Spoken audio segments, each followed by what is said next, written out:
வணக்கம் நண்பர்களே. சிட்டுக்குருவிகள் வெறும் சிறிய பறவைகள் என்று நீங்கள் நினைக்கிறீர்களா?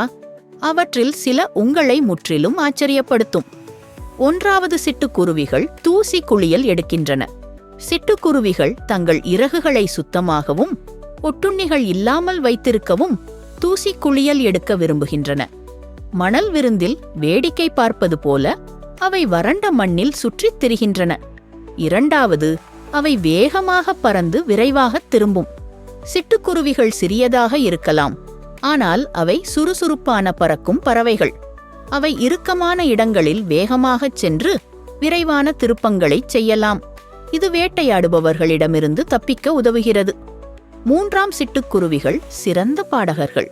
ஆண் சிட்டுக்குருவிகள் துணையை ஈர்க்கவும் தங்கள் பிரதேசத்தை பாதுகாக்கவும் பாடுகின்றன.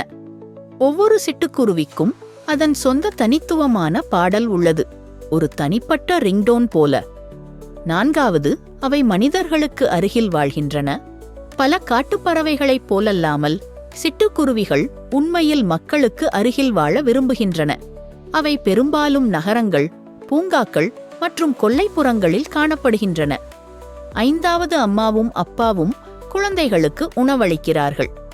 பல பறவை இனங்களில் ஒரு பெற்றோர் மட்டுமே குஞ்சுகளுக்கு உணவளிக்கிறார்கள்.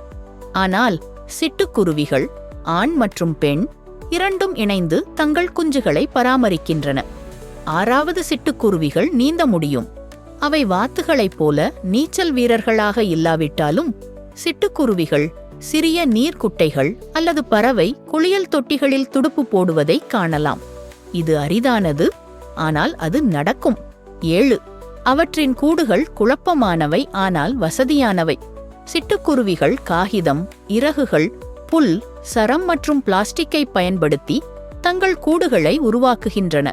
இது குழப்பமாகத் தெரிகிறது, ஆனால் இது அவற்றின் குஞ்சுகளுக்கு ஒரு சரியான வசதியான வீடு. 8வது, அவை விவசாயிகளுக்கு உதவுகின்றன. சிட்டுக்குருவிகள் நிறைய பூச்சிகளை சாப்பிடுகின்றன, குறிப்பாக இனப்பெருக்க காலத்தில். இது பூச்சிகளின் எண்ணிக்கையை இயற்கையாகவே குறைப்பதன் மூலம் விவசாயிகளுக்கு உதவுகிறது. 9வது, வீட்டு சிட்டுக்குருவிகள் ஒவ்வொரு நாட்டிற்கும் சொந்தமானவை அல்ல. பல நாடுகள் காலப்போக்கில் வீட்டு சிட்டுக்குருவிகள் அறிமுகப்படுத்தியுள்ளன.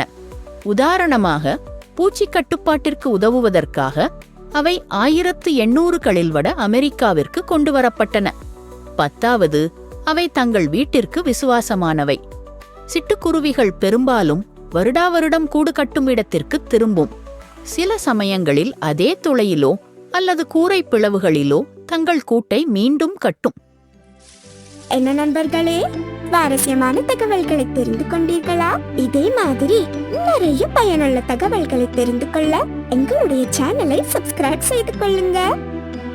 பாய் பாய்.